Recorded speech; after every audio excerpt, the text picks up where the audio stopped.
1. The making of a downfall. He who wants to live must fight, for the eternal struggle is the law of life. Adolf Hitler. These were the words of a man who would wage one of the most destructive wars in human history, not only against nations but against humanity itself. Adolf Hitler's reign was built on a toxic combination of extreme nationalism, racial supremacy, and a thirst for absolute control. But what began as a promise to restore Germany's pride after World War I soon spiraled into a dystopian nightmare that engulfed the world. Adolf Hitler rose from obscurity to power in a devastated post-World War I Germany.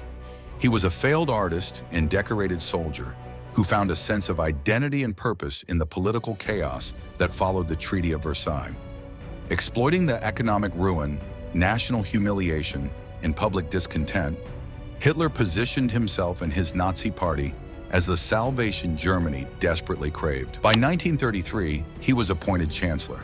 Within a year, he had consolidated dictatorial power.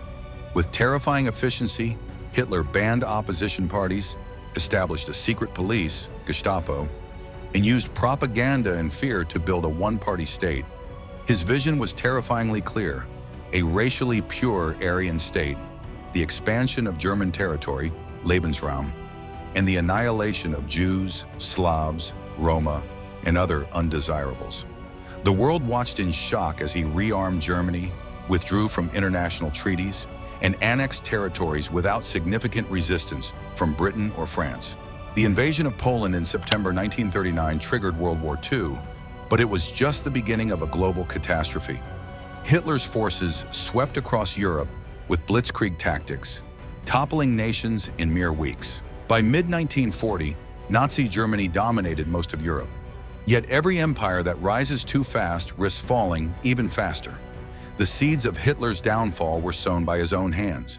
Driven by arrogance and delusion, he made catastrophic military decisions, betrayed allies, ignored his generals, and underestimated the resilience of his enemies. His refusal to retreat or adapt led to the deaths of millions and the eventual obliteration of his own dreams. By the final months of the war, Hitler was no longer the feared and fiery dictator. He was a reclusive, paranoid, aging man, hiding deep beneath the shattered capital of his once mighty Reich. Above him, Soviet artillery rained down on Berlin. Around him, former allies deserted or were executed. His health deteriorated, his mind crumbled, and his empire collapsed. On April 30th, 1945, Adolf Hitler ended his life in the Führerbunker, the same way his empire ended, in flames, surrounded by ruins, and with nothing left but ashes. This is the full story of how it happened. Not just a tale of defeat, but a lesson in the inevitable consequences of hatred, hubris, and tyranny. Part 2. The Rise and Consolidation of Power. To fully understand the fall of Adolf Hitler, one must first explore how he built the empire that ultimately crumbled around him. Hitler's ascent to power was not an accident, nor was it achieved solely by brute force. It was a carefully orchestrated combination of propaganda, political manipulation, and ruthless violence. From 1933 to 1939, Hitler transformed Germany from a struggling democracy into a one-party dictatorship capable of launching a world war. The road to power after Germany's defeat in World War I, the Treaty of Versailles imposed crushing penalties on the country. Millions of Germans viewed the treaty as a humiliation.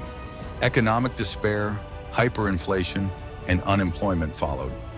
These conditions created fertile ground for radical ideologies. Hitler's National Socialist German Workers' Party, NSDAP, or Nazi Party, gained traction with promises to restore national pride, rebuild the military, and create jobs.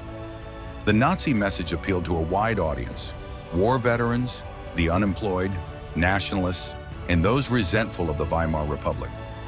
In 1933, President Paul von Hindenburg appointed Hitler as chancellor, mistakenly believing that conservative elites could control him. But Hitler outmaneuvered them all. The Reichstag fire and the Enabling Act on February 27, 1933, the Reichstag building, Germany's parliament, was set on fire. The Nazis blamed communists, using the event as a pretext to crack down on civil liberties. Hitler quickly pushed through the Reichstag fire decree, suspending many constitutional protections. Within weeks, Hitler passed the Enabling Act, giving him the power to rule by decree. This act effectively marked the end of democratic rule in Germany. The Nazi regime outlawed all political opposition, took control of the media, and established a culture of surveillance and terror. The Night of the Long Knives. By 1934, Hitler viewed the paramilitary SA, Sturmabteilung, led by Ernst Röhm, as a threat. Röhm wanted the SA to replace the German army, alarming military leaders. In June 1934, Hitler ordered a purge of the SA leadership, known as the Night of the Long Knives. Hundreds were executed, including Röhm and other political adversaries. The purge earned Hitler the loyalty of the army, which swore an oath directly to him. When President Hindenburg died shortly after, Hitler merged the positions of Chancellor and President, becoming Führer. Total control. The years that followed saw the Nazi state dominate every aspect of life. The Gestapo hunted dissenters. School children were indoctrinated with Nazi ideology. Jews and other minorities faced systemic discrimination, violence, and exclusion from society. The groundwork was laid. Hitler had absolute power, and Germany was a totalitarian state ready for war.